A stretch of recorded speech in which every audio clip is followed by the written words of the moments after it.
So good morning all. What did we discuss yesterday? What did you do yesterday? What did we discuss day before yesterday? We had just quick recap on developing ANN models, right? So we'll not bore you much with ANN today. We'll start our this semester concepts starting from today. Okay. So as you already know, the neural networks are classified into how many types? 3. What are they?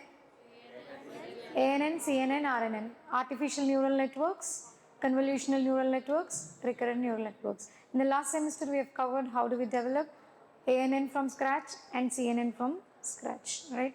So in this semester you're going to study about how do we develop the next neural networks, which are recurrent neural networks. Okay. So today I'll be covering about brief overview about ANN, RNN disadvantages. Overview in the sense I will not repeat the same story again explaining about RNNs. We'll look into the disadvantages when we talk about ANN, CNN, and then we'll see why do we use RNN, and then we'll study about RNN. Okay, what are RNNs, how do they work, when do we use RNNs, and what are the different applications of RNN, and then the process, advantages, disadvantages, applications, and then I'll explain you one exercise today. Okay, so I'll explain you about one exercise. You're supposed to do another exercise like same what you have done in the last session. Okay, yeah. So we have seen when I talk about RNN is a neural network architecture. Okay, so all these neural networks comes under what? Deep learning. So when we talk about deep learning, it is a subset of machine learning that uses neural networks with many layers. So did you find any difference between the architecture of ANN and CNN? Yes or no? What was the difference? CNN deals with image data. So the image data is usually in 2D dimension or 3D dimension, but the basic ANN network or the basic neural network takes only 1D data. Hence we do some data or image pre-processing operations like convolution, pooling, applying filters, such that my 2D data would be converted to 1D flattened vector. After that it is the same fully connected layer wherein I connect all my 1D layer inputs to the input layer and then hidden layer output layer. This is the same. Only the difference is what? How I process the image using convolution operation, pooling operation and applying filters. Other than that, the rest of the story is same. What is the rest of the story? Input given to input layer, hidden layers performing the operations, activation function, transfer function, and then loss calculation, everything is same. Just that image processing operations are different. So when I talk about RNN, it is also the same. Here also in RNN we have forward propagation, we have loss calculation, we have backward propagation, we have training loop, everything would be same. But before that, we have different types of data that we give to RNN model. Okay. So the operations that we were working on ANN, CNN and RNN would be the same, forward propagation and all that. Just that there would be few differences which we will look into it today. Okay. So we have seen neural network consists of the neurons connected in different layers. We've also seen 3 types of neural networks, ANN, CNN, RNN. And then other than that, when we talk about types of neural networks, what we are going to cover in this semester is extension to this RNN. Okay, RNN is the base neural network, whereas we have so many other extensions to RNN. So we have LSTM networks, we have GRU networks, we have attention mechanism, we have transformers. Where ChatGPT is a transformer model, generative pre-trained transformer. So all these other concepts have come into picture with respect to RNN as base. Okay, basically the neural networks are ANN, CNN, RNN. Using the concept of RNN, we have advanced LLMs, large language models like transformers coming into picture. So if you understand RNN only, you will understand the rest that we are going to do in this semester. Is that clear, everybody? So when we have seen RNN, why did we use RNN? To work with numerical data like breast cancer prediction, okay, churn modeling that you have done yesterday. So basically when you deal with huge numerical data on the data set or the numerical data sets, we used what? ANN. What were the drawbacks of ANN that we have seen? What were the challenges of drawbacks of ANN that we have seen? Yes? What were the drawbacks of ANN? ANN takes only 1D input data. Whereas when we deal with other data, when I talk about other data, what are the other data? See, we have 4 different types of data that we feed to any model. One is called numerical data. What are the different, give me some examples of numerical data. Breast cancer, churn modeling, weather prediction, stock price prediction, all these have what? Numerical values. The second type of data is image data. How is image data represented? A 2D architecture based on grayscale image or color image. We have 2D image or 3D representation of the image. They are arranged in what? The image is arranged in what? Pixels, that is row and column, right? Next type of, third type of data is the sequential data. What do you mean by sequential data? My voice or the text? Yes or no? Again, in numerical also we have sequential data. When I talk about breast cancer prediction of all the students in the class, I may arrange the sequences in any order. But when I talk about stock price prediction or weather prediction, okay, I want the data in sequence. I want to predict the weather for tomorrow based on today's weather, yesterday's weather, day before yesterday's weather, or last week's weather. But I don't want to predict tomorrow's weather based on 1970s weather. Yes or no? So I want my sequential data even if it is numerical. So these are 4 different types of data. I repeat, numerical data, image data, sequential data. Again, in sequential I have numerical sequential, we don't have image sequential, sorry. Image sequence etla untundi? So we have numerical sequence, we have text sequence. What do we have? Numerical and text. Give me some applications of numerical sequential data and text sequential data. Stock price prediction, weather prediction is what? Numerical sequence data. Text sequence data applications, language translation, chatbots, yes or no? Text summarization, subtitles generation, video processing. When I process video, I should go in sequence, right? Will you accept if I show some clips of the movie in between at second hour, and then I'll go to first hour, and then I'll go to last hour, something like that? So the processing has to happen in sequential order. Okay. Now, ANNs does not have capability to handle the sequential data. ANNs can handle only the numerical data. To some extent, they can also handle images, but the computation cost would be more. The processing time would be more. Why? Because when we take a simple image, only the size of the image would be more. Okay. So when we look into this, okay. So what is the size of the image, guys? I have taken an image of a cat. The size of the image is 224 by 224. What do you mean by 224 by 224? 224 rows, 224 columns. So how many neurons do I require? 602,112. 6,02,112 neurons are required to process this simple image in the input layer. So imagine the complexity. Okay. So when you process images, the number of neurons required in the input layer would be more. Hence we don't use what? ANNs for image processing. Okay. Next, the number of neurons in each layer are actually fixed. Okay. When I take an image of 224 by 224, I require 6,02,112 neurons. But if I change the image of different size, I have to again change the architecture. So when I want to process my sequential data, for example, I have a sentence, how are you? Okay, for which I require 3 neurons. How is processed in one neuron, R is processed in other neuron, today is processed in other neuron. If suppose I change the sequence to, did you eat biryani?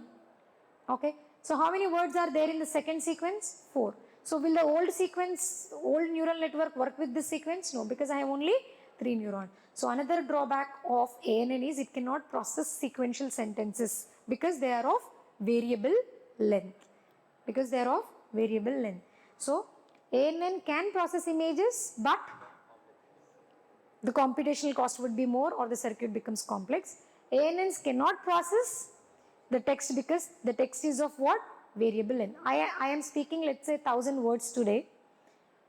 1000 words are organized into some 500 sentences. Each sentence may have 2 words, 3 words, 4 words or 5 words. So when I want to process these sentences, I can't go for one fixed architecture. So ANN badly fails when you talk about processing what?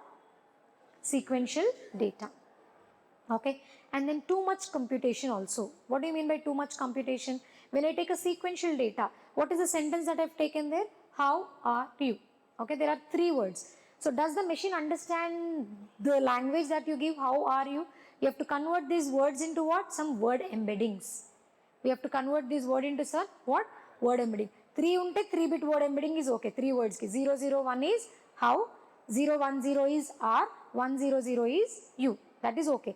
But if I process a sentence of 10,000 words, so converting word embeddings will require what? 00002 to 10,000 would be only one. Second sentence will have what? 00002 to 9,999 as one. So all that. So too much computation would be required when I process what?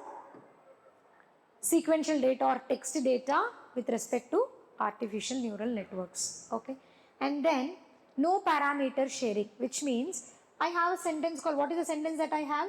I ate golgappa on Sunday. So for that, what is the translation that is given? Ravivar ko maine golgappa khaye. But if I change the sentence something like, on Sunday I ate golgappa. Is the sentence same? Yes or no? The first sentence is, I ate golgappa on Sunday. Is this making sense? What does that mean? నేను Sunday రోజు పానీపూరి తిన్నాం. Okay. I'll say, on Sunday I ate golgappa. On Sunday I ate golgappa. This also makes sense. This also conveys the same meaning. But when you go for this conversion, the Hindi conversion on Sunday I ate golgappa may be different. Okay. The parameters are not shared in what? ANN architecture. That is, all the input neurons would be connected to the fixed hidden neurons. So even if I change the sentence, I won't get the same meaning. I'll be getting different meanings, even if the sentence is same. So this is again the drawback of what? Using ANNs for sequential data processing. Okay. So with this, we understand that we can use ANNs only for what? Only for large numerical data where machine learning models fail. Okay. So when we have different types of data like images, text or sequential data, we have to go for other networks. Okay. So what was the second different type of neural networks that we have studied? CNN. Okay. We have already seen that CNN works well with image data. Okay. So we have convolution operation, pooling operation in different layers. We take the image, we give that to convolution. What does convolution and pooling operation do? Pooling will reduce the size, max pooling, average pooling. Convolution will extract the features from the data. So when I take an image, I'll extract the features with convolution layer and I reduce the dimension of the image with respect to pooling layer, because these are the true drawbacks of what? ANN architecture. ANN cannot process large images, hence I have added pooling layer. ANN manual parameters has to be given. So we have added what? Convolution layer, such that parameters, feature extraction would be done in convolution. The size of the image would be reduced by using pooling operation, and after that I give it to same ANN network. That is called fully connected network, where I try to generate my output. Okay. Now what is the input image that I have taken here? Image of a cartoon, Tweety. Okay. So that would be processed in multiple convolutions and multiple pooling layers. The more convolutions, the more poolings you add, more depth the feature extraction would be done, more the size reduction would be done. Okay. So it is up to us on how many convolution and pooling layers we take depending on the data that we deal with. Okay. So what are we doing? Using this process of convolution and pooling, we are trying to have the feature extraction, reduce the size of that, and then give it to fully connected layer where classification happens. After classification, I'll apply sigmoid function where I'll generate what is the probability of that image being Tweety, Donald or Goofy. Is it clear, everybody? So this is how the images are processed using what? Convolutional neural networks. Okay. Even convolutional neural networks have drawbacks. What are those drawbacks? It automatically detects features without human supervision. Feature extraction is automatically done by using convolutional layer. So this is the advantage of CNN. But what are the challenges of CNN? If suppose I take one image of 224 by 224, I need 6,01,112 neurons, right? Okay, chinna image ki, even if it is for fully connected. Okay. If I take some, say, a simple data set of COVID-19 prediction or brain tumor detection. Okay, I have around 1 lakh images, and one image size is around 1024 into 1024. The size of the image is huge, and the number of images for identifying the patterns and detection, because see, most of the times when I talk about medical AI application, AI applications using images, image processing is one thing and medical applications are one thing. Image processing, that's not a big deal because we can easily identify the features because nobody else, we are very different from each other. But when we talk about medical images, they almost look similar, right? So deep identification of the patterns in the medical images are actually required for image processing. And you have to be very careful. You can't look at one image and say she does not have brain tumor when she actually has. Or you can't say she has when he actually doesn't have. It is very risky, right? So you have to process the images very carefully by analyzing the underlying patterns of that particular data by adding more number of layers. But when you add more number of layers, what will happen? The complexity of the model actually increases. Okay, so difficulty in dealing with variance in the data represented. Sometimes the images may be rotated, sometimes the images may be tilted, or sometimes we have shadow of the images, sometimes blurred images. So when you have these different types of variations in the data, again CNN models fails. Okay, computationally demanding. Training CNN architecture with huge data where each image is of huge size is again a complex thing. Okay, so ANN deal with what? ANN deals with what? Numerical data. CNNs deal with what? Image data, but both of them have their own disadvantages and advantages. Okay, so this is what ANNs are used for solving complex numerical data, CNNs for vision related problems dealing with images, RNNs are used for processing natural language processing data, that is the sequential data. Okay, now let's get back to what are RNNs. Okay, what is the definition that you understand by using RNN? RNNs comes into picture when there is a need for predictions using which type of data? Sequential data. Sequential data can be a sequence of images, can be a sequence of new numbers, can be a sequence of words. Okay, tell me one application of sequence of images.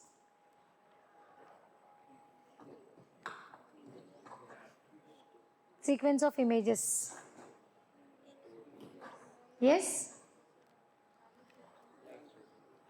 What is that? Sequence of images.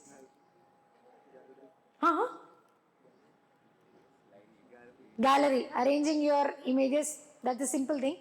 But the new feature in Instagram, what is that? All 9 blocks of images arranged together. Yes or no? Grid. So even if one position of the grid changes, the entire image would have no sense or meaning. Yes or no? So very few applications of sequence images, but yeah, mostly numerical sequence data and text sequence data. Okay. Yeah. So what are recurrent neural networks? RNNs are class of neural networks that are powerful for modeling data such as time series or natural language. When I talk about text, natural language comes into picture. When I talk about numerical sequences, your time series data comes into picture. Okay. So RNNs are designed for sequential data where each neuron connects to next layer and the neurons within the same layer. So this is the new thing. What do you understand from the second point? In the previous cases, in the previous networks, whether it is ANN or CNN, we were connecting neurons from input layer to hidden layer to output layer. But did we connect one neuron within the same neuron? We didn't have any feedback structure or something like that. But when you talk about the neurons getting neuron connections in RNN, how are they connected? The neurons are connected from one layer to other layer, and also the neurons are connected within the same layer. Is that clear, everybody? This is called as the feedback element. This is called as what? The feedback element. The sequence data requires feedback because when I want to predict tomorrow's output based on yesterday's or day before yesterday's, I have to roll back. I have to roll back to my input. Is that clear? If suppose I want to predict the next word in my sentence, I say today I am teaching in the, what would be the next sentence? In the auditorium. So if I want to predict this word auditorium, I have to understand what was there in the previous what words were there in the sentence before. So for that I have to propagate through what? Back propagation through time. Here we call it as what? BPTT. So far we have done only what? Back propagation. But here we do what? Back propagation through time. That is, using every time step, I want to go back and understand what is there, such that I'll go for prediction. Is it clear, everybody? So for this we say, if I want to go back, I have to connect one neuron within the other neuron such that the previous word would be stored. So when you have feedback, it is like a memory element. So that is the major difference between the other architectures, ANN, CNN and RNN. Okay. Look at that. Like ANN, CNN, RNN also learns from the training data. From there on, it does not process the data on the inputted data alone. Not just by taking the input, but also take the current input, look at the past input and process that. Take the current input, look at the past input and then process the sentence. Because I want to predict tomorrow's weather based on today's weather and yesterday's weather. Is that clear? So in a nutshell, these architectures have somewhat memory because we have feedback loop connected within the neuron. Is that clear, everybody? So what is the difference that you observe in both these diagrams? The first one is the ANN, second one RNN. So what is the difference there? From one layer, I am going back to the connections between the other layer. Is that clear, everybody? You can ask me, ma'am, even backward propagation is the same. But backward propagation is what? After forward propagation, loss calculation for changing the weights we do. But here for reading the input itself, I am going back. Is that clear, everybody? So this is how your architecture looks. Okay. Why should we use RNN? Okay, or what should we use RNN for? Okay, so we have different applications. What are they? For all natural language processing applications, we use RNNs. For all speech processing applications, which are again in sequence, we use RNNs. For time series forecasting, we use RNNs. For music generation, which is in sequence, we use RNN. For video analysis or for subtitles generations of a movie, we require RNN. Okay, so everywhere where we need to process the data in sequence, we use which type of networks? RNNs. Okay, so time series, speech recognition, music, all these applications require RNNs. Okay, so when we talk about how RNN does this or where do we use RNNs? Okay, so autocomplete. What do you mean by autocomplete? As I told you, today I am teaching deep learning in the dash. Okay, next word. See, when you type something in Google, the next word would be automatically coming, right? Mails lo kuda ante. So this is what? An RNN application. When you search something Google, the next words would be automatically given based on what you typed previously. Same thing happens with mail, Microsoft Word. Okay, so there are so many applications where the next word is automatically predicted. So those applications use which type of neural networks? Recurrent neural networks. Okay, translation, language translation also uses what? RNN. NER, name entity recognition. This is one of the important applications. NER is all about, if I say, I am ASHA, I am 37 years old, I am working in KMIT from 2010. This is the sentence that I give. Okay, so here in this, I say ASHA is what? The name. KMIT is what? Organization. 16 years is what? My experience. Okay, 37 years old. So I am predicting 37 years as age after seeing the next word, which is called old. Otherwise 15 years also will give us what? Age. So we have to see the word next to it. We have to see the word prior to that and then decide what category does it comes into. Is that clear, everybody? Next, sentiment analysis. I give a big sentiment and classify that sentiment into positive, negative or neutral. Okay, so what is the sentiment there? Not only the fan was expensive, but it was broken when it arrived. Not only the fan was expensive, but it was broken when it arrived. So it is a negative sentiment on the negative review on the product. So that also would be classified. So this review is a text, right? So we require RNNs to process these reviews. So in this way, we have so many applications where we use sequence data, where RNN comes into picture. Okay. Now, when we talk about input to output, also we have this. Now, when I talk about within the same sequence, okay. Now look at this. You have to understand this very carefully. Okay. Now, what do you observe in the figure there? Okay. So what do you observe in the table? I have two columns. What are those two columns? I have days and I have the cuisine. Okay. So I say on Sunday I eat Japanese, on Monday I eat Chinese, Tuesday Thai, Wednesday Indian. I am again repeating that. So though I have 7 days, I have 4 different types of cuisines. What are they? Japanese, Chinese, Thai and Indian. Okay. Now when I put it for 1 month, what do you observe here? Look at the Thai food. In 1 week, Thai food was Thai food was taken on Tuesday. The second week it is on Saturday. Third week it is on Wednesday and so on. Even if I am taking in sequence, the order would not be the same depending on the length of the sequence. Yes or no? If I have 7 days, I eat 7 types of foods, that is okay. This is called fixed length. But sometimes 7 days I may not eat 7 types of cuisines. I will repeat it again. I may take 3 types of dishes or 4 types of dishes, 5, or that is of variable length. So in these cases where you have different sequences, length or different structures of processing, we use what? RNN architectures. Okay. So this is the basic principle of RNN. So what do you see? I have X, which is input layer. I have H, which is the hidden layer. And I have Y, which is the output layer. So what is the difference that you find here? The feedback connection within the layers. Because why am I connecting feedback only to the hidden layer? Why not to input and output? Because the information is actually processed where? In the hidden layer. Input layer is only for taking the input. Output layer is only for displaying the output. But the actual data is processed where? In the hidden layers. Hence I connect a feedback loop for what? The hidden layer. So this is a simple structure of RNN.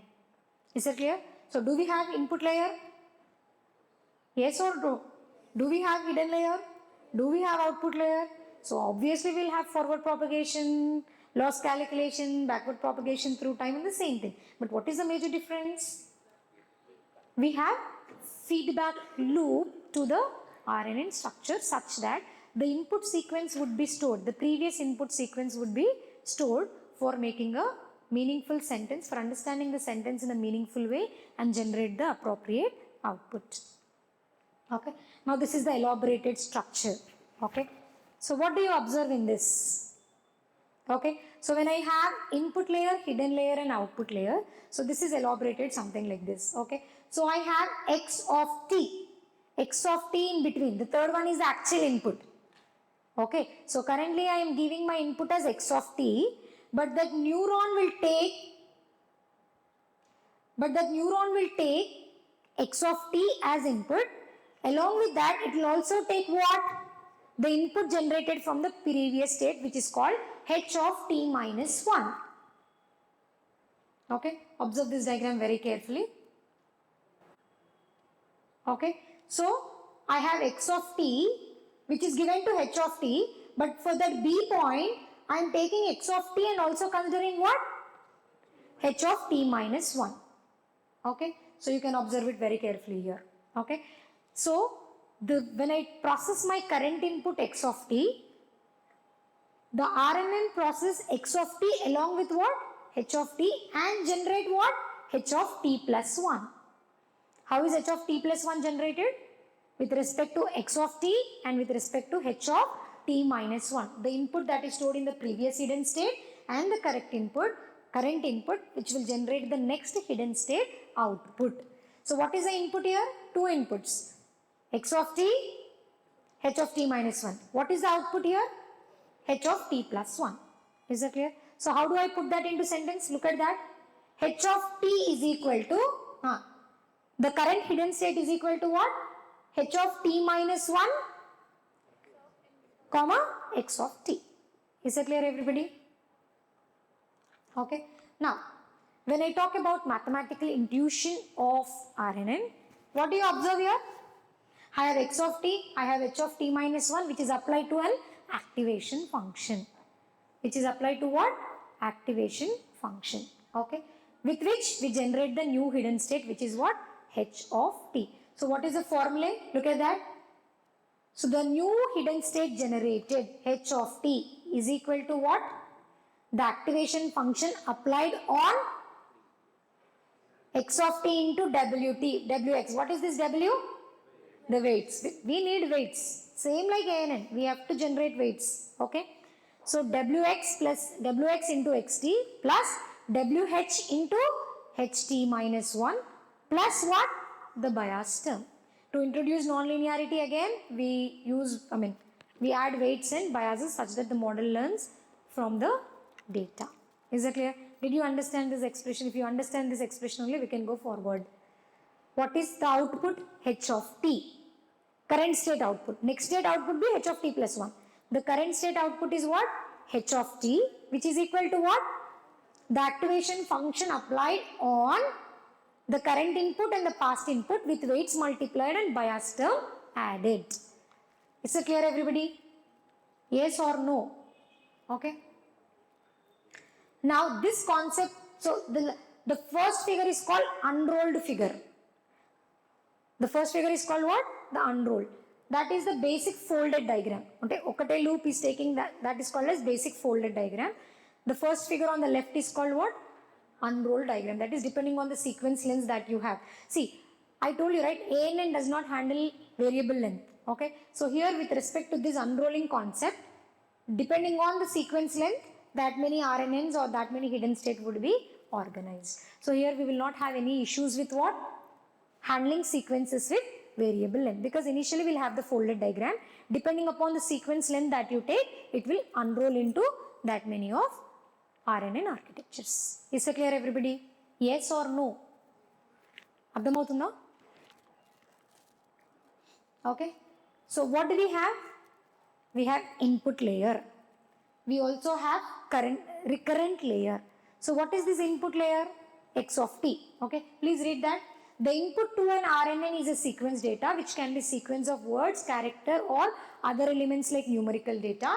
So depending on the task at hand, when I talk about depending on task at hand, it means the folded diagram will automatically expand based on the sequence length that you take. Okay.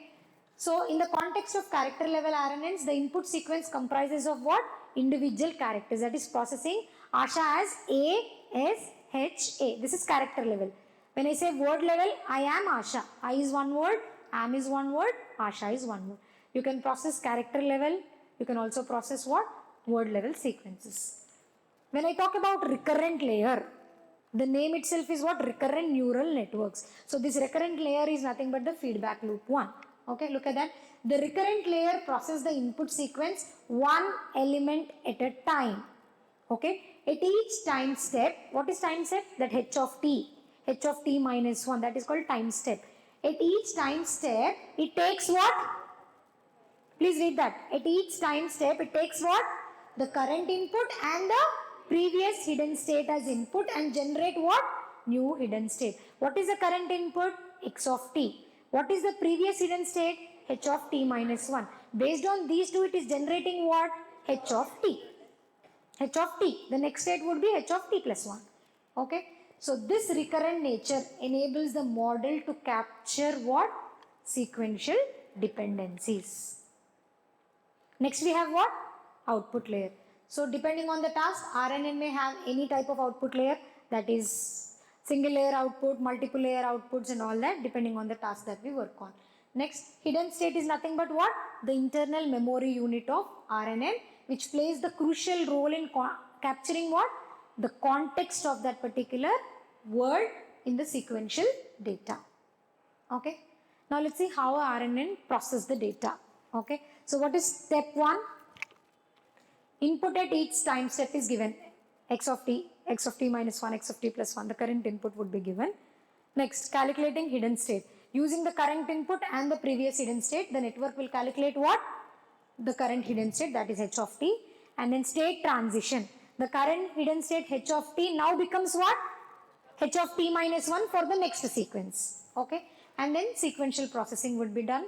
The output generation will happen. Error calculation will be done. And if the error is more, we go for what? Backward propagation again. So here we call this backward propagation as what? BPTT, backward propagation through time, because I don't want to go directly for the backward. I want to go backward propagation through each time step. Hence you call it as what? BPTT. Okay. So what are the advantages of RNNs? What is the first advantage? Sequential data can be processed. Second advantage, temporal dependency capture, that is retains past information from the context. Third one, it can handle variable input output lengths. Fourth one, compact representation, which means that it encodes data efficiently in the hidden state because they have memory. Okay. And then versatile. They are what? RNNs are versatile, but that is input and output mapping is done clearly. And then finally, context understanding. The hidden layer, as they store the information, the context of that particular word would be understood by the hidden state. And then shared weights. We have what? Shared weights, because all the see, I'll tell you what are these shared weights. Okay. So when I am taking one sequence, the weights would be generated. When I take another sequence, I won't generate the weights again. I use the same weights because the sequence is different, right? When we talk about ANN, we have only one set of data. Hence, we don't change the input data, but we change weights. But here in this context, I have different sequences. All the sequences are different. There's no point in what? Changing the weights again and again and making the computational complex. So I won't change the weights for different types of inputs. Is it clear, everybody? Adhamatunda leda? Okay, I'll take the same weights for n different types of inputs. So that is called as what? Shared weights. So these are few different, or these are many advantages of what networks? Recurrent neural networks. Okay. Now let's see some applications of RNN. What is this application? The input is what? The input is image. The output is text. I am capturing the captions for the image. Okay. So what is the caption generated there? A dog catching a ball in mid-air. Okay. So this is an RNN model. Why am I calling this as RNN model, guys? Because the output here is a sequence. Okay. Sentiment analysis is another application. Machine language translation is another application. Time series data prediction is another application, and all that. Okay. Now, there are 4 different types of RNN architectures. What are they? One-to-one, one-to-many, many-to-one, many-to-many. We will choose the architecture depending on the application that we handle. What is that? We choose the architecture depending on the applications that we deal with. The simple one-to-one is called as the vanilla RNN. Simple one-to-one is called as what? Vanilla RNN. So for dictionary, okay, where I give a word which is text, I want to generate the meaning of that particular word. So here in this case, I use what? Vanilla RNN. Okay. Next, look at that. What is the second type of RNN network? One-to-many. Image. There is only one image, but the words in that caption generated are many. So one-to-many is nothing but image captioning application. Okay. Now when I talk about many-to-one, what do you mean by many-to-one? What is the application? Sentiment analysis. I give a big sentiment with many words. The output would be positive, negative, or neutral. Okay. Many sequence of words are taken as input. The output would be only one word which says it is a positive class, neutral class, or negative class. Okay. So this is the application of which type of architecture?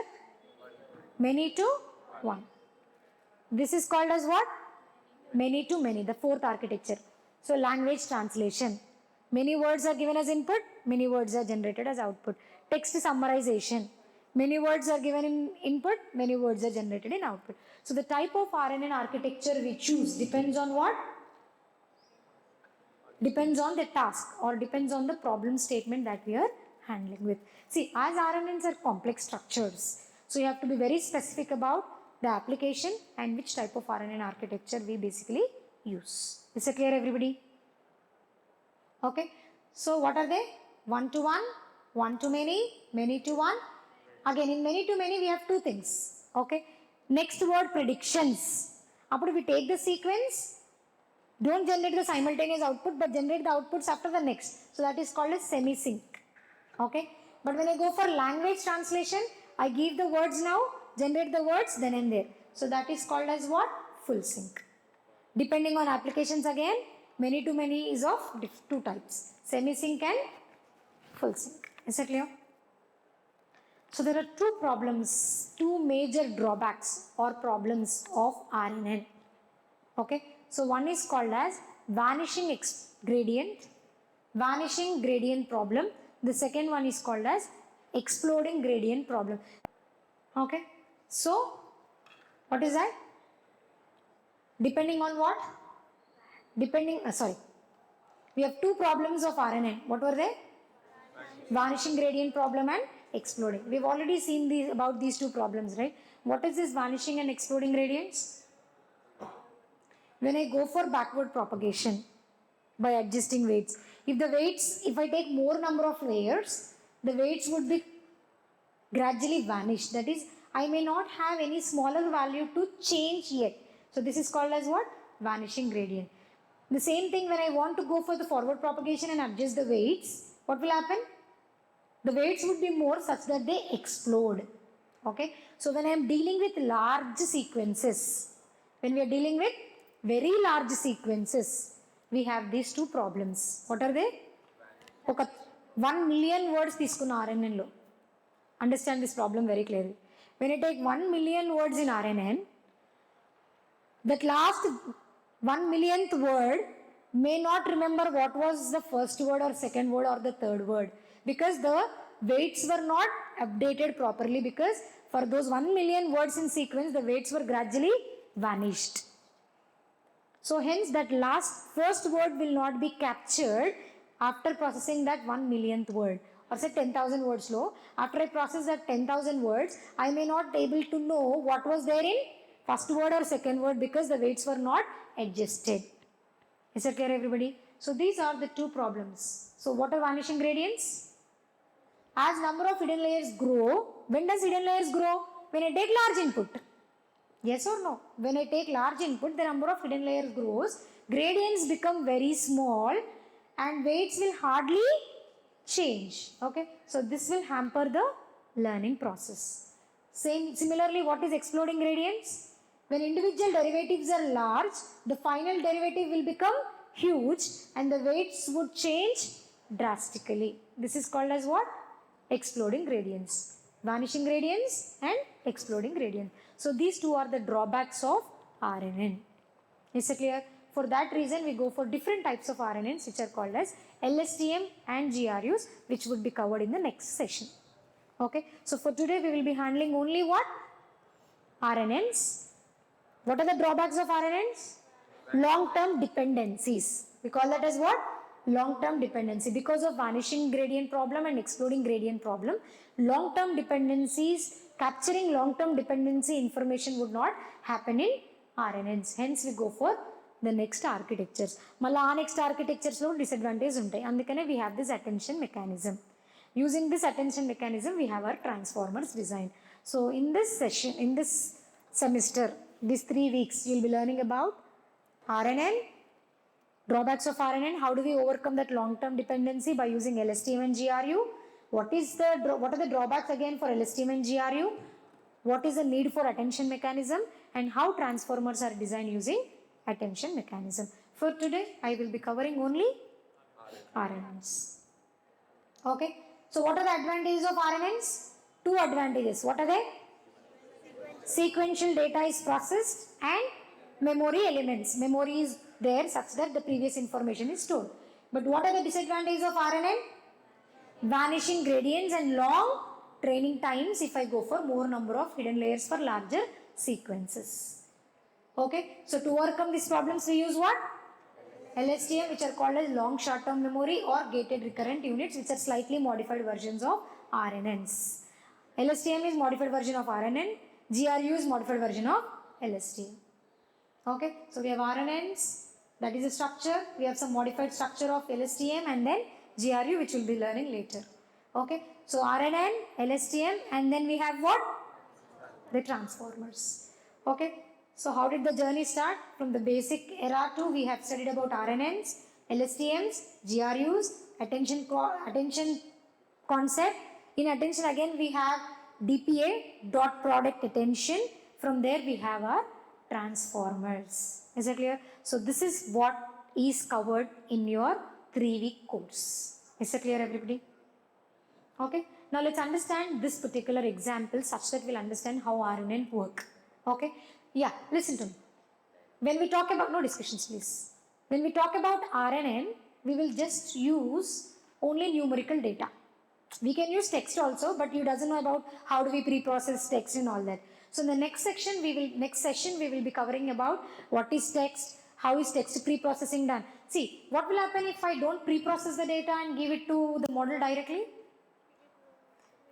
We get very less accuracy because the model will not understand that unstructured or raw data. So data pre-processing is very important step that we do when we before we actually give the input to the model. Yes or no? Yes or no?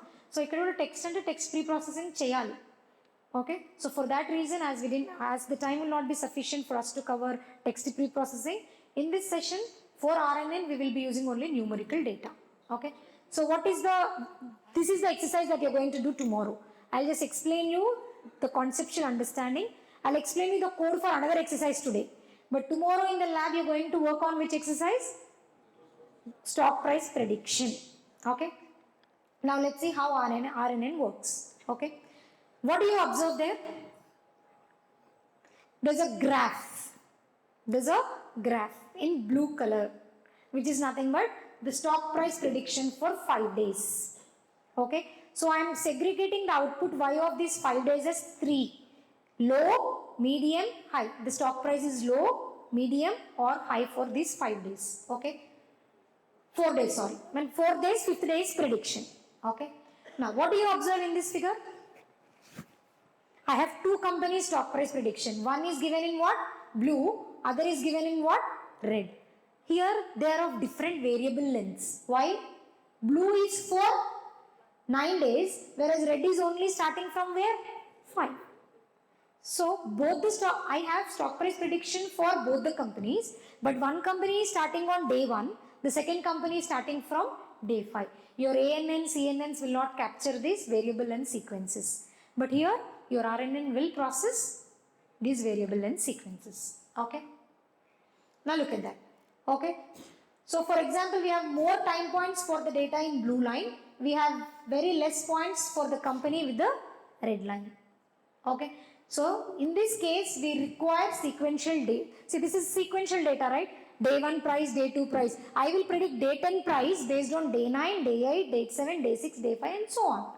Yes or no? So 2 things here. Sequential data is processed and sequential data of variable length is processed. Okay. Now I want to predict the stock price of this blue line on day 10 based on what? Day 1 to 9. Okay. So that is the reason we call it as sequence. I don't predict it based on 1970, 1987 data. I am predicting it based on what? Last 10. Okay. Now, we might want to use the data from all the 9 of the preceding days for capturing the data of what? Day 10. Okay. Now, when I talk about that red line, I will predict day 10 based on what? Only those previous 5 days. Okay. Now, for this type of problems, we use which type of neural networks? Recurrent neural networks. Okay. Now, what do you observe in this? We see weights, we see biases, we see input layer, we see hidden layer, we see output layer. As I told you in the beginning, despite of the architecture you choose, despite the application we choose, the 3 terminologies are same. What are they? Input layer, generating weights, adding that to bias term, applying that to activation function and all that. But what is the difference here? You have a feedback. You have feedback from what? The weight W2 generated to bias, that is within the hidden state. Is that clear everybody? I am taking double X input, generating weights X into W plus bias term and giving it to the hidden state, and I am again having a feedback such that the input would be stored. Is that clear everybody? Yes or no? Okay. So just like other neural networks, recurrent neural networks also has what? Weights, biases, hidden layers, and we also have activation functions. But the difference is what? We have feedback loops connecting from one hidden layer to the same hidden layer again, such that the information would be stored. Okay. So how am I processing here? So I take one sequence of one day, okay, and give it to input. Randomly weights would be generated. I multiply inputs with what? Weights, add bias term to that, apply activation function, go to the feedback loop and try to generate the outputs. Okay. So to understand how exactly the recurrent neural network works, let's start working on the predictions. Okay. Now, what are the four figures? What do you observe from these four figures? In first figure, I have yesterday, today, tomorrow. Observe first diagram. I have yesterday, today and tomorrow. Today it is low, the stock price is low. Yesterday also it was low. So what would be tomorrow? Obviously it is low. Okay. So second diagram. Today it is slightly increased compared to yesterday. So tomorrow it will be increased more. Okay. In the third diagram, today it is gradually reduced compared to yesterday. So tomorrow it will be reduced more. In the fourth case, yesterday and today they are high. So tomorrow also they would be high. So these are the four test cases. So what I want here, we can talk about how to run yesterday and today's data through the recurrent neural network and try to generate what? Tomorrow. So what is the output here? Tomorrow's data. What is the input that I am taking here? Today's data and yesterday's data. Okay. Now when I take this input, the current input, I generate today's output. But do I require today's output? Today's output is what I already have. I want to generate tomorrow's output, that is h of t plus 1 based on what? H of t and h of t minus 1 with respect to x of t. Okay. So we can do this math by applying different variables. First I apply yesterday's input and then I predict the value for today. But we don't need this because I have today's value. So what will I do? We are not interested in this because I have today's value. So I'll go for what? Predicting tomorrow's value based on what? Yesterday's and today's. Okay. Now look at that. What do you observe here? I unroll because I want two data. Today's data, yesterday's data. So one layer for capturing today's data. I'll blank it because I know what is that. I take another layer for capturing tomorrow's data based on what? Current data and previous data. Okay. Now look at that. What is happening? In the first layer, what happens? What happens in the first layer? Today's data would be captured with respect to previous data. In the second layer, what will happen? Tomorrow's data would be captured based on today's and previous data. Is it clear? Look at this. What is happening in the second layer? The next data is predicted based on what? The previous. Now observe the weights and biases. Am I changing them? I am taking two different data. Today's data, yesterday's data. But am I changing weights and biases? No. This is called as parameter sharing. Are you all clear with this? Okay. So by unrolling, the recurrent neural network will end up with the new architecture which has what? Two inputs. Today's input, yesterday's input, and will try to predict what?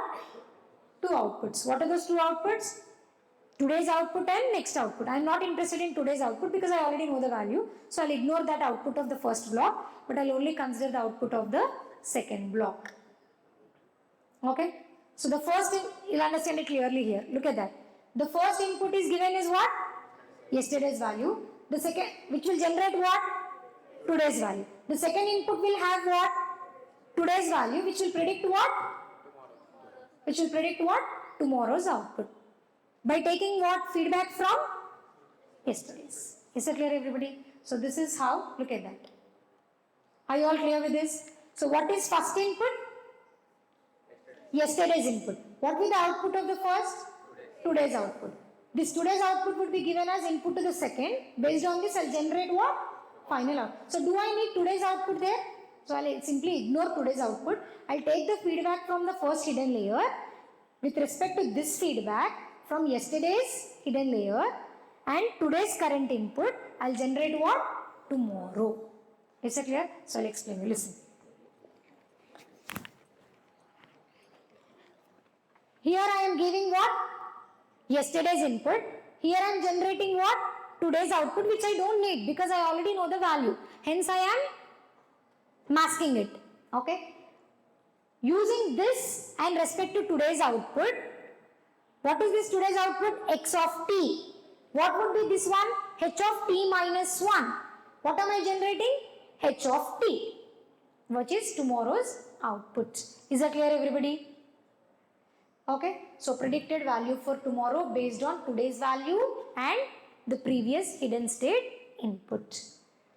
Is that clear, everybody? So this is how your neural network functions. Okay. Now there is another thing. If it is based only on today and tomorrow, it is fine. But here what you observe? I want to predict that green dot based on previous 3 days. Based on previous 3 days. So what will I do? I'll take this kind of architecture. I'll add one more layer. But are the weights and biases getting changed? No, because 3 days have 3 different values. So what would be the input for first architecture? Day before yesterday. What would be the output? Yesterday. For the second layer, what would be the input? Yesterday's input. What would be the output? Today's output. But do I require those two outputs? No. Hence I am masking them. What would be the input for the third one? Today's input. Based on this today's input and the hidden layer information from yesterday and day before yesterday, I am capturing my tomorrow's output. Is it clear? So the more sequence we have, more number of layers we add and process the data. Is it clear, everybody? And are we giving number of sequences as fixed here? No. Unrolling would be done. What do you mean by unrolling? Depending on the sequence that we get, automatically unrolling will be done based on the sequence. Here I am predicting my tomorrow's output based on previous 3 days. Hence I already automatically unroll it into what? 3 layers. Is this clear, everybody? Yes or no? Okay.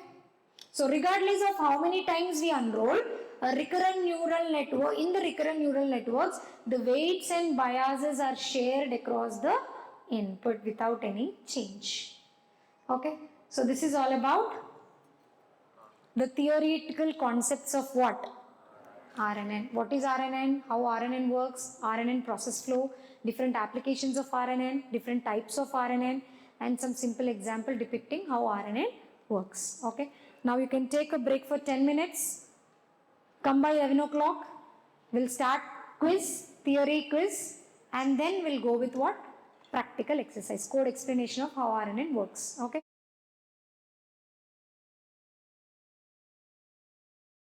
Yeah. So what is the exercise that we are seeing today? As I told, we'll deal with sequential data only. Okay. Sequential data for RNNs. In sequential data, we'll go for numerical series data for RNN applications. You can use any data, but we will use numerical sequence data. Okay. So what is the exercise that we are doing? Time series forecasting with RNN. So that time series data can be any data. Okay. If suppose I take a ECG machine, I get sequence data, right?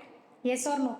If I take a IoT device, I get sensor values continuously getting obtained. So all this data comes under what? Time series forecasting. Okay. So here we are developing a simple basic model of what? Time series forecasting. So this data can be from a ECG signal, or this data can be from a IoT device, or this data can be weather prediction or anything else. Okay. This is a simple basic exercise for you to understand how RNN works. Okay. Now what are we supposed to do? If you want to develop the exercise, we are building an iron model in PyTorch.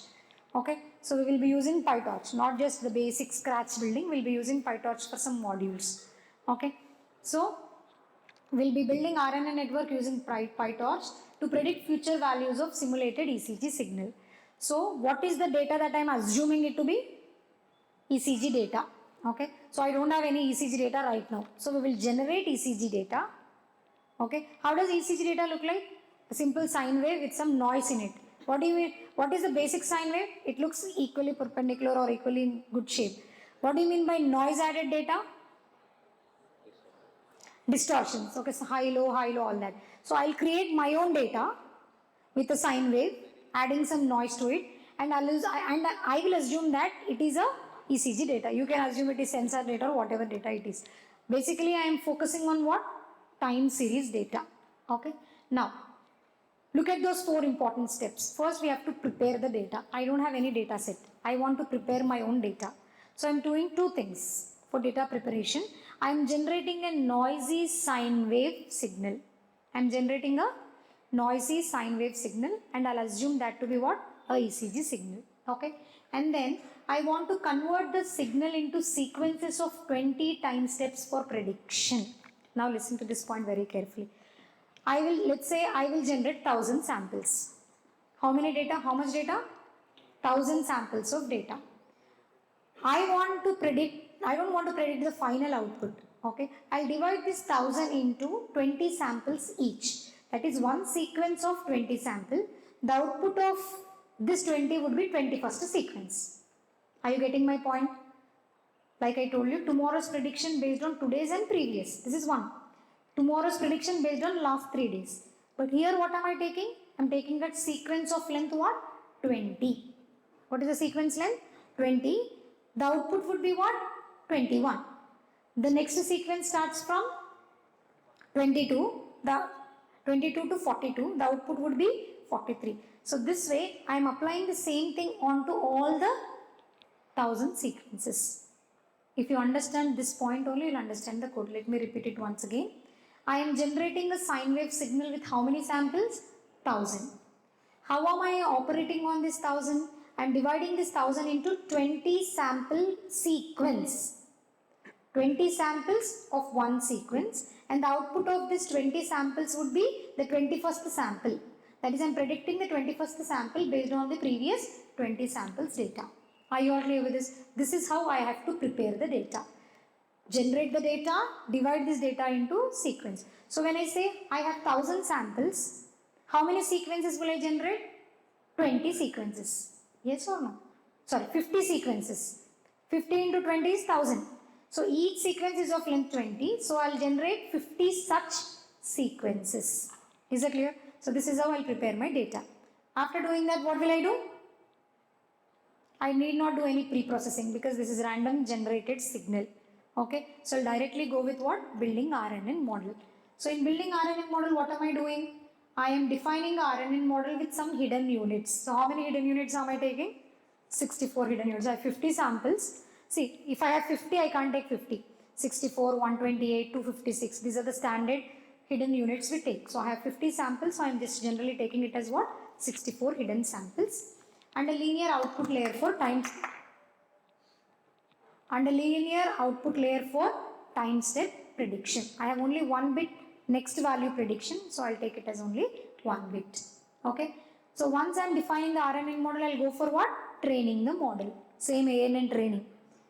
What do we have in training the ANN? For I in range of epochs, forward propagation, loss calculation, backward propagation, updating the parameters through back propagation through time. The same things would be repeated, and then I'll go for prediction. And then I'll go for what? Prediction. Did you understand what am I going to do in the exercise? We are generating how many samples? Please, you have to understand the figures, because if you don't understand the figures now, you will not understand the code. How many samples? 1000. How many sequences? 50. Each of size? 20. What would be the output? For the first sequence, 21st element would be the output. The next 20 would be the input? 40. Now you can ask me, madam, then for the last sequence, the numbers would be reduced. So that is the reason we take 0 to 20 as input, 21st will be output. For the second sequence, 19 to that. So I take repeated, but I want 20 sequences to be there, and the output would be the next sequence, such that this 1000 samples would be divided equally. Please remember this point, because you will not understand the code then. Okay. Now let's do one. What is step 1? we import the libraries. So what are the libraries that I'm importing and that I want you to import? We want NumPy for numerical operations because we are calculating gradients and all that. We require pandas to handle pre-processing and all that. And I am not developing this RNN from scratch. Okay, I am using this NN module from where? PyTorch. Do you remember PyTorch session? Okay, if you don't, you have to go through the video that was taught the last semester and just look into that PyTorch. Okay, what is this PyTorch? రెగ్యులర్గా వస్తే తెలుస్తుంది ఏం చెప్పాము అని ఒకరి ముఖాలు ఒకరు చూసుకుంటే ఏం తెలుస్తుంది what is she talking about అన్నట్టు okay so what is this PyTorch? PyTorch is a library. PyTorch is a deep learning library where we have this neural network predefined. What is this neural network predefined? That hidden layer, input layer, output layer, forward propagation, all that would be predefined. So I am not doing that job again because I want to focus main on RNN architecture, RNN flow, sequence flow. So I am not developing from scratch. We will use which module? NN module from where? PyTorch. Okay. And then from PyTorch again we have this module called Optim, that is optimizers, changing optimize. Instead of doing backward propagation from scratch, writing those formulas for DZ2, DW2, DB2, DZ1, DA1, DW1, DB1, what am I using? I am directly using optimize. Here my major focus would be only on RNN model, not on the other thing, because you know how to do. You can, if you are interested, you can still work the same thing from scratch. That is up to you. Okay. And next I am using matplotlib for what? Plotting. And then I use min-max scalar for pre-processing, for efficient data pre-processing. Okay, I use min-max scalar. Okay, so import numpy as np, pandas as pd, import torch, and from PyTorch I'm using what? From NN I'm using NN, I'm importing NN module. For optimizers from PyTorch, torch.optim, I'm importing optim function, matplotlib, and then from sklearn.preprocessing I'm importing what? Min-max scalar. Okay.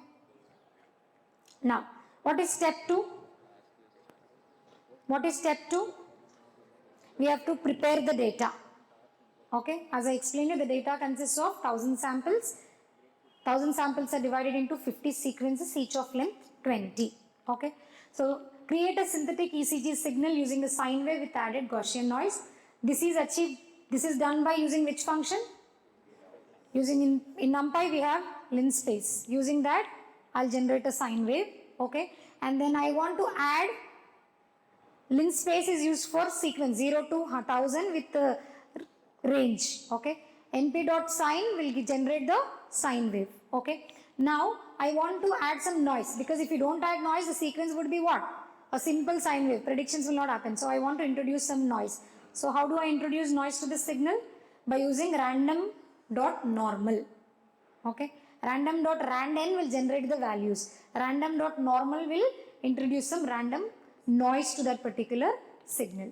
Okay, after that I want to convert this particular sine wave into data frame, because I want values from the data.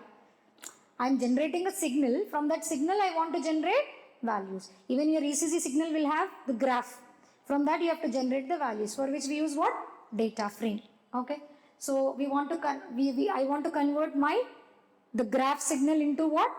The data frame using pandas. Okay, after that I just want to check how the values are generated. So using np.head I'll display first 5 rows and check how the data is being generated from the sine wave. Okay, so I've taken a variable called time steps. Okay, so in that I am taking linspace 0, 100, 1000. What do you mean by that? 0 to 1000 is the range with range of what? 100. 0 to 1000 with 100 space. Okay, 0 to 100, 100 to 200, 200 to 300, 300 to 400 till 1000. Okay, that is what I am generating. Okay, after that I am creating ECG signal. Okay, how am I generating? First of all, I'll take sine. I'll create a stepwise sine function, and into that I am adding what?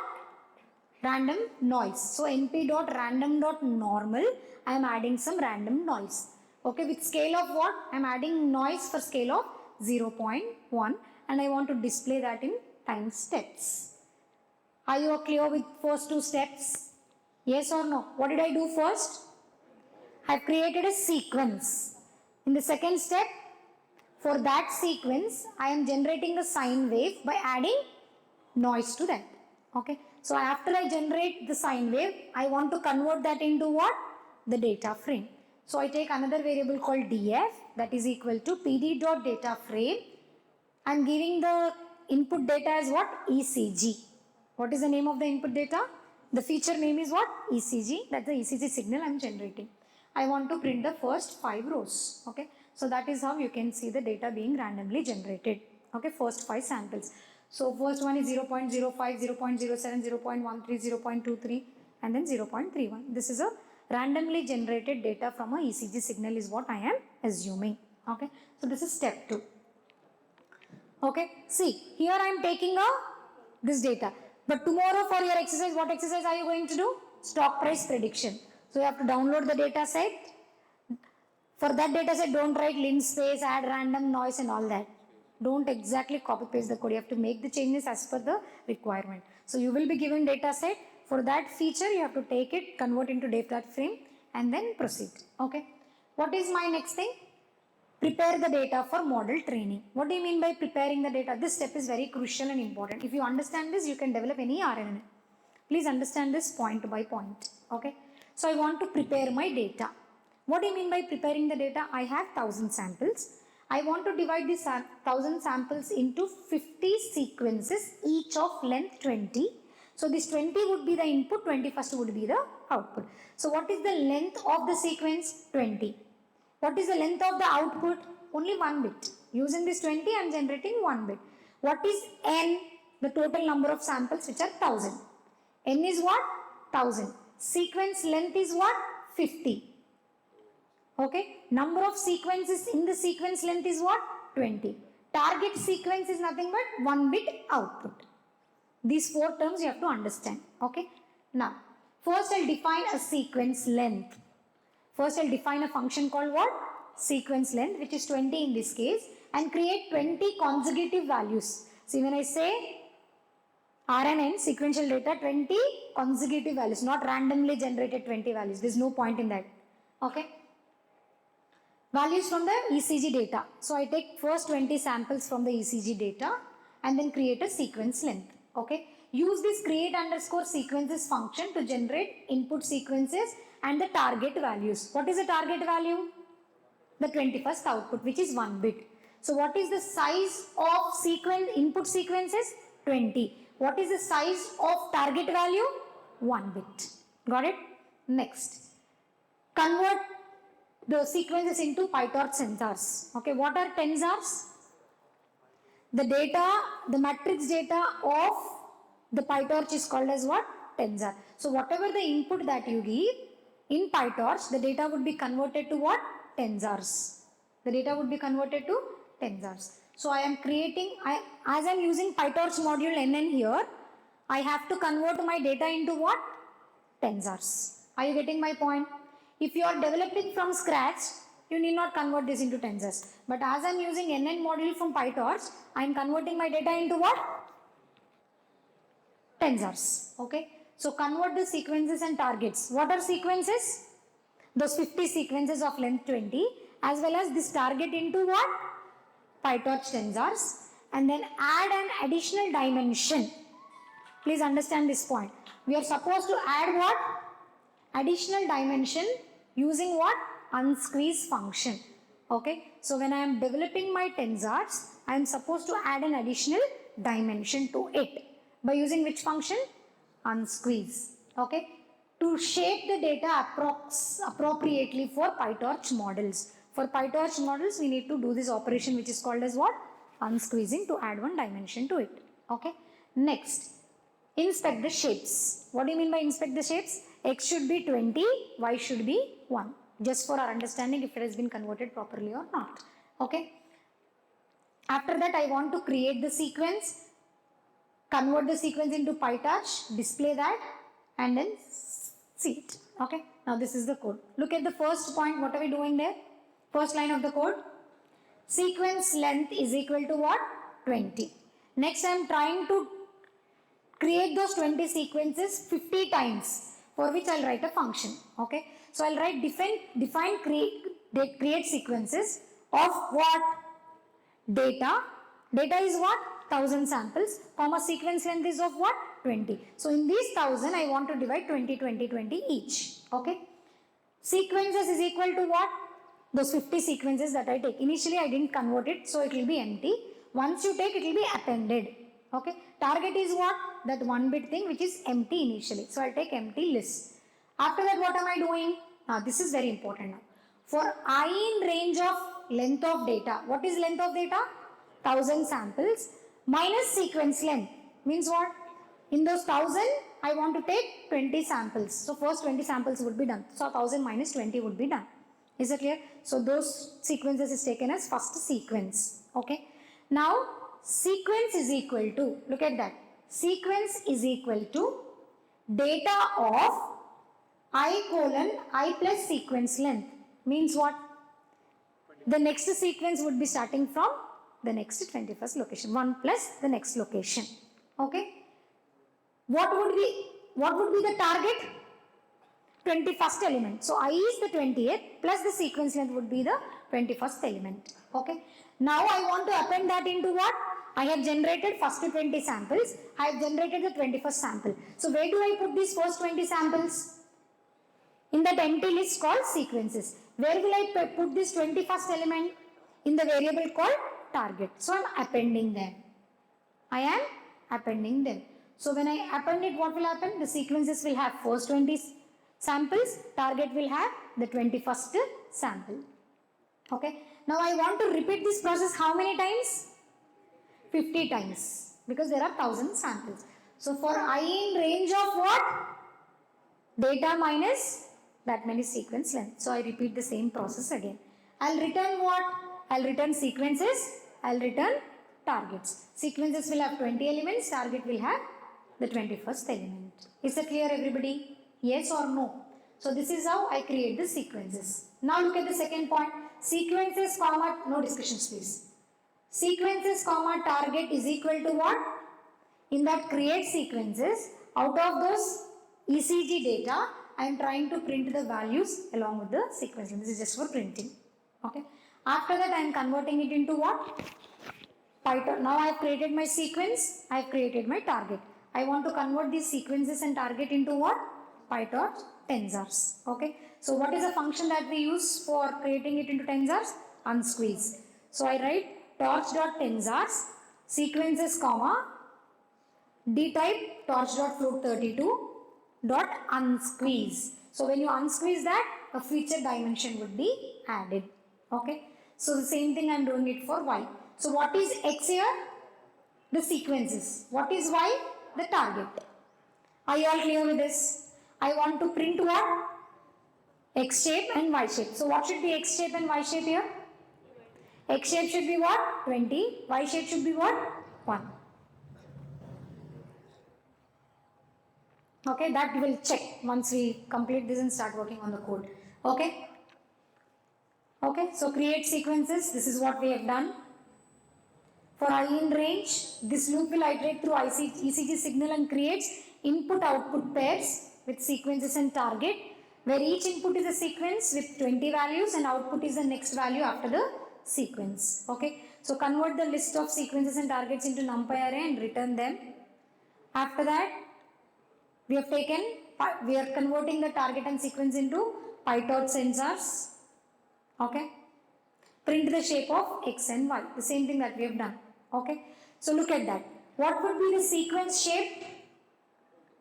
N minus 20 comma 20. What is n? 1000 samples minus 20. In that I am generating my 20 samples. What would be y? What would be y? N minus 20 comma 1. The input is what?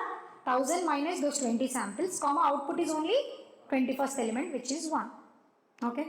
So I want to print that x shape and y shape. Now look at this. What is that 980? Out of 1000 I have generated first 20. So the input n is now what? 980. What is 20? The input x sample. What is 1? The output. Is it clear? So you put 980 lo malli em the second iteration lo. Then 980 becomes 960, 20 comma 1 with the second sequence. After that, for the third iteration, 940, 20 comma 1, where 20 would be the third sequence. 920, 20 comma 1, where 20 would be the fourth sequence and so on. So until and unless that 980 becomes 0, we will repeat it 50 times. Got it? Now, we are done with generating sequences and all that. Target is equal to sequences is equal to is ready. Okay. After that, what do we do now? We define the RNN model and instantiate that particular model. So when I define the model, I'll define the model class, perform the forward propagation on that, instantiate the model, check for the shape of the data, and then proceed with RNN model development. Okay. Now look into this. Let's see. Okay. So I am using a class and writing that as called what? RNN module. I am developing what? RNN module, in which I am importing which module? NN dot module, which I imported from what? PyTorch. Is that clear, everybody? So from PyTorch I already imported NN. So I am using the same NN module to develop my RNN model. Okay. Now I am defining a function with the input size is equal to 1. What do you mean by input size is equal to 1? I am taking only one sequence to process at a time. So that input size is equal to, I have 50 sequences where I am taking only one sequence at a time. Hidden size is equal to 64. I have 50 sequences, so I want 50, but I don't have 50 fixed size like that. So we take what? 64, and then number of layers is equal to 2. Number of layers in the sense step. For predicting tomorrow, I required yesterday's and previous data, right? So the number of layers is equal to 2. You can omit this if you don't need it. Okay, this is not mandate thing. That hidden size is very important. Okay. So super, what is this super function? Parent class. To call that parent model, we use class, we use super. Okay. So I am from RNN module called self init, I am calling that. And then I say self.rnn is equal to, I am taking a variable called self.rnn, where I am calling that model. What is that model? NN.RNN, which I have defined in the class. Okay. And what are the parameters I am passing in this NN.RNN? I pass input size, I pass hidden size, I pass number of layers, and I also pass my batch first. Batch first is equal to true in the sense the sequence in order. After that, I write self.fc is equal to, fc is what? Fully connected layer. fc is what? After forward propagation, I want to give it to fully connected layer. So from NN module, I am taking a linear module. Fully connected in the sense hidden size, comma, final output is 1 target. So I take fully connected hidden layer, comma, 1. That is, I am taking input layer, hidden layer of 64, where I connect these hidden layers to the final output, which is a 1 variable. So I write hidden layer size, comma, 1. Okay. And then I'll go with forward propagation. So what am I doing in forward propagation? I am processing what? Self, comma, x. Self is the class module that I have defined, comma, x is what? The input sequence that I have. N is the number of samples 1000. X is the input sequence of length 20. Y is the output sequence, output target of length 1. Okay. So I write RNN out is equal to self.RNN with respect to what? X input. Output is equal to self.fc RNN output. Okay. I want to take last time step. Hence I am putting that colon -1 colon. The last time step will be the output. And then I will instantiate the model. What is the model that I am instantiating? RNN model, which I have defined in the class in the beginning. Got it? So what am I doing here? I am defining a class called RNN model.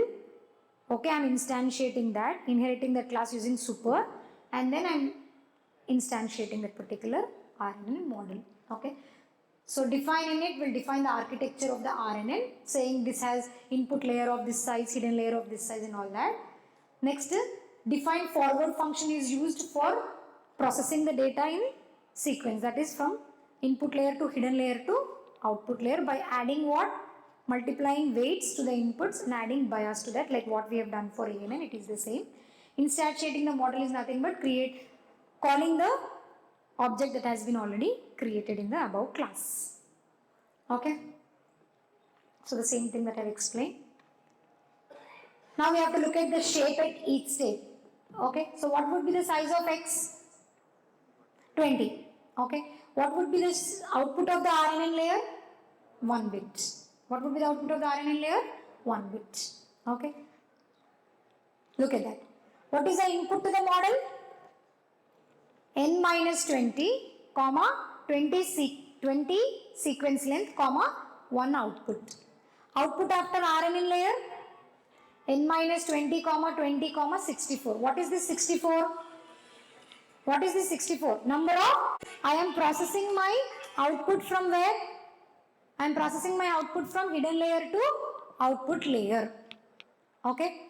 And then finally, output after fully connected layer, which is N minus 20, comma 1. Is it clear? Okay. So what is input? N minus 20, comma 20, comma 1. What would be there after output layer? 20, comma 20, comma 64 times I want to process in the hidden states, and then finally output would be N minus 20, comma 1. Okay. I am done instantiating the model and defining the model. What is the next step? I want to train the model. How do we train the model? We have to first calculate loss, go for backward propagation, and then repeat the process. Okay. So first we define the loss function in optimizers.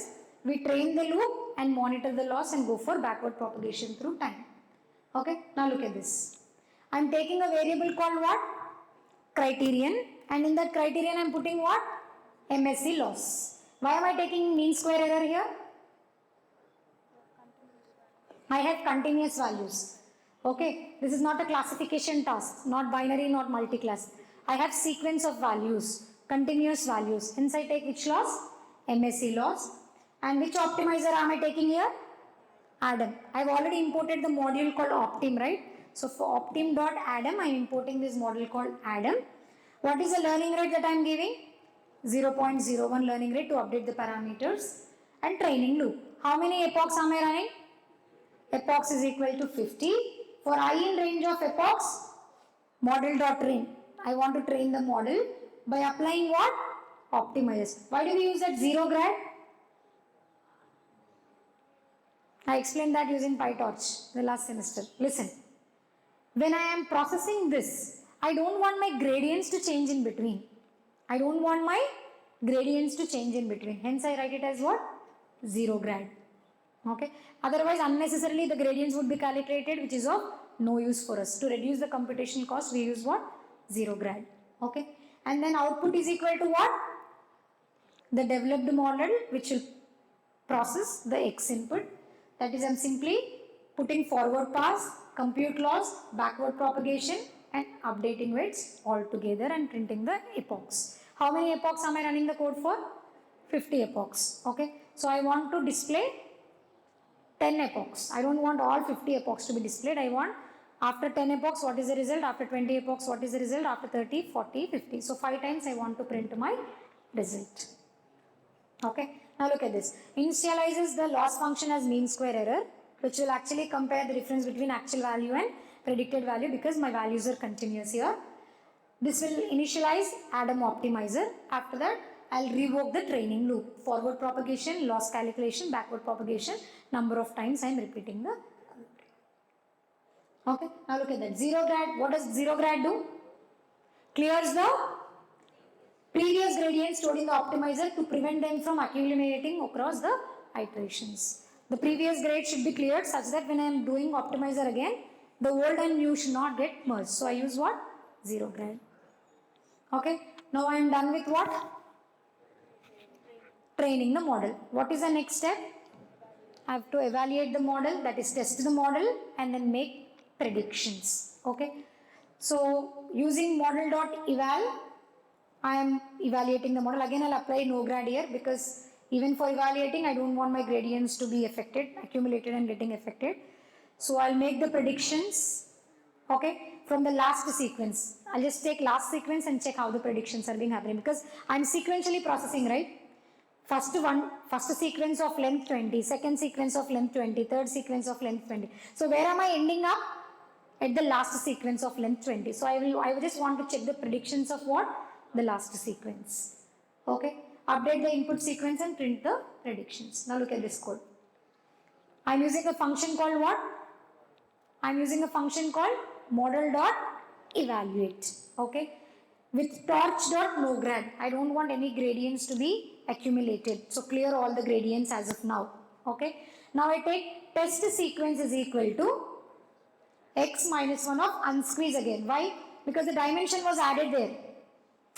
We have converted the target and sequences by adding one dimension tensors. So here for testing I want to go back to the normal sequence. So I have to remove that added dimension. So I write what? X of minus 1 into unsqueeze. That is take the last sequence as input. Predictions is equal to, it is still empty. After I start making predictions, I'll append this predictions folder. Okay. I generate some predictions for I in range model test sequence. Append that to the empty list which is called as predictions. Okay. So first you have to predict 50 time steps for which the output shape would be 1 and append that particular thing into the sequence. Once I am done with this, I'll prepare the next input. What is next input? 21st sequence to 40th sequence. After that the next input would be 41st sequence to 60 sequence. In this way, I take the inputs and display the outputs. Is it clear? Now when you look into this, look at this. What are these 50? I have 1000 sequences, 1000 samples of what? 50 length, each sequence having 20 samples. Okay. So predicted values are displayed. Okay. Now what I have also done is, what is this? For the last sample, for the last 50 steps, that orange dotted line is the predicted values, that blue is the actual values. So you can see prediction is almost okay. The actual, there is not much difference between predicted and actual values. So what did I do? PLT.plot DF of ECG. What is DF of ECG? All 1000 samples. Can you see all those 1000 samples, guys? 0, 200 on x-axis, 0, 200, 400, 600. So I am printing all the 1000 samples. I am labeling them as what? Original ECG. Can you see the dashed line? Yes or no? Okay. Along with that, I am also printing what? Range of length of DF minus 50. Okay. What is length of DF minus 50? Length of DF is what? Those 1000 samples. Only for the last data frame, I want to print that orange line. Okay. And then I am calling that as what? Predicted ECG. That blue line is the ECG of 1000 samples. What is that orange line? The prediction of the last 50th sequence of 20 samples. What is that orange line? The last sequence of 20th, that is 50th sequence, which consists of how many samples? 20 samples. I am just plotting the legend. What is that legend? I have that box right on the top. Blue line is original ECG, orange dotted line. This is the legend. I want to print the legend and I want to view the plot. Is it clear? So this is how we develop RNN. So how did we develop RNN? Not from scratch using NumPy, but using what? PyTorch module. So what are the steps that we use for developing RNN? Prepare the data or read the data. Here what did I do? I prepared the data. Tomorrow what are you going to do? You are going to read the data. After you read the data, you have to create what? Data. You have to create the data of some sequences. So we will give you what is the size of the data, how many sequences you have to generate, how many samples and all that. N is the samples. Okay. Sequence length is nothing but number of sequences. 1000 is N. Number of sequences are 50, each of length 20. That is what we are supposed to do. So first I import libraries, read the data or prepare the data, process the data. Third step is what? Process the data and prepare the data for sequence operation.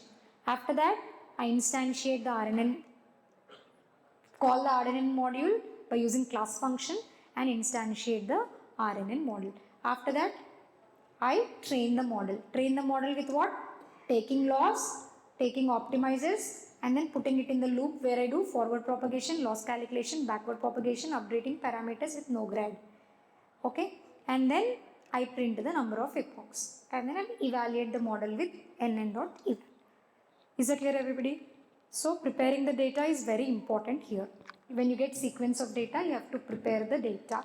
And this prepared data would be given to the RNN model as input. Is that clear? We have 15 minutes time. If you want, I'll just quickly put that. Don't take the photos. If you want, you can sit and write. Okay. So I will not put this because this will not help you out. Just, yeah, you can write this part. Okay, I'll zoom in a bit.